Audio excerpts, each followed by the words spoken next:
చాలా జాగ్రత్తలు. పాపం మహేందర్ రెడ్డి గారు పదవి విరమణ చేసి వెళ్ళిపోయారు. నిజంగా అద్భుతంగా పెట్టినాడు ఆయన, అభినందించాలి ఆయన్ని. ఆయన రేపు మా రెడ్డి ఇవన్నీ ఎంత చదువుకునే దగ్గర రెడ్డి బీసీ ఇవన్నీ కులాలు చదువుకునే దగ్గర కులాలు ఏంది? చదువు అనేది ప్రతిభతో వస్తుంది.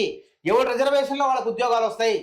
అంతేగాని మనం అంతకన్నా ఎక్కువ ఊహించుకోవద్దు. దీన్ని అనవసరంగా రాద్ధాంతం చేయొద్దు.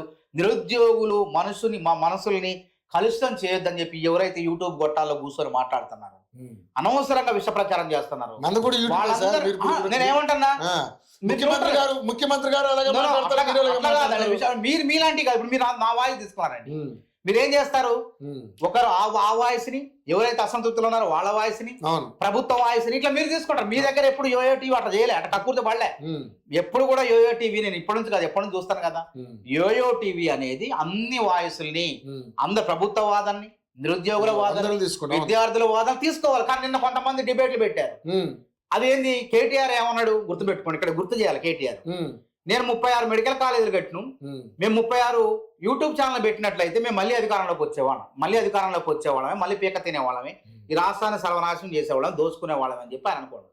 ఇప్పుడు ఏం చేస్తాడు ఆయన? కొన్ని యూట్యూబ్ ఛానల్ పెట్టిండు. యూట్యూబ్ ఛానల్ పెట్టేసి ఏం చేస్తాడంటే లేనిది ఉన్నట్టు, ఉన్నది లేనట్టు ఒక విష ప్రచారం ప్రభుత్వం పని చేస్తాడు. ప్రభుత్వం మంచి చేసినా చెడ్డ చేసినట్టు చెప్తాడు.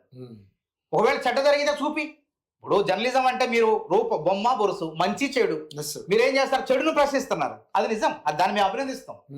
కాదు మంచిని కూడా అభినందిస్తారు, మంచిని అభినందిస్తారు, చెడును ప్రశ్నిస్తారు. మరి అది గొప్పతనం, అది జర్నలిజం. మరి దీన్ని ఏమంటారు? వీళ్ళు యూట్యూబ్ లో మాట్లాడేది ఏం చేస్తారు? దాన్ని ఏమంటారు అంటే శాడిజం అంటారు. శాడిజం అంటారు, సైకోయిజం అంటారు. శాడిజం, సైకోయిజం అంటారు. సోషల్ మీడియా కూడా సోషల్ మీడియా ఎట్లా అయిపోయింది? సైకో మీడియాగా అయిపోయింది. అది కూడా వాళ్ళు ఎవరు? వాళ్ళది. ఆ విధంగా మంచి చేయాలండి, చెడు కాదు. వ్యక్తిగత ఆనందం చేయొద్దు, వ్యక్తి కుటుంబాలు దొరికిపోవద్దు, తప్పులుంటే ప్రశ్నించడం మేమే అంటున్నాం. ఈ విధంగా ఇందులో అయితే నేను చెప్తున్నా, ఈ గ్రూప్స్ పరీక్షలు గ్రూప్ 1, గ్రూప్ 2, గ్రూప్ 3 పారదర్శకంగా జరిగినాయి. నిరుద్యోగులారా మీరు ఆత్మవిశ్వాసంతో ఉండండి, జీవితం అయిపోలేదు. ఎన్నో ప్రపంచం నుంచి బయటకు వస్తే, ఒకసారి లైబ్రరీ నుంచి బయటకు వస్తే ఇట్లా అవకాశాలు మన ముందుంటాయి.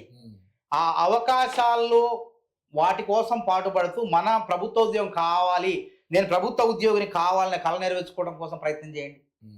అంత మాత్రాన మన జీవితం అయిపోలేదు. విజయం సాధించినవాడు గొప్ప కాదు, మీరేమో చెడ్డ కాదు. వాళ్ళే గొప్ప ఏం కాదు, మీరు కూడా గొప్పే.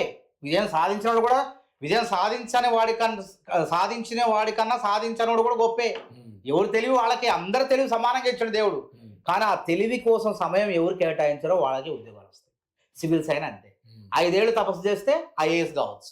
అంటే బయట ప్రపంచం తెలవకుండా 5 ఏళ్ళు నువ్వు చదువుకుంటూ, అడు తిరుక్కుంటూ, ఇటు తిరుక్కుంటూ, సినిమాలు చూసుకుంటూ, షికారు చూసుకుంటూ, మధ్యలో అటు ఇటు పార్కులకు పోతూ నేను గ్రూప్ 1 రాస్తున్నానంటే నిన్ను నువ్వు మోసం చేసుకున్నట్టే. నువ్వు 5 ఏళ్ళు తపస్సు చేయి, మళ్ళీ గ్రూప్ 1 రాయి, గ్రూప్ 1 అధికారి.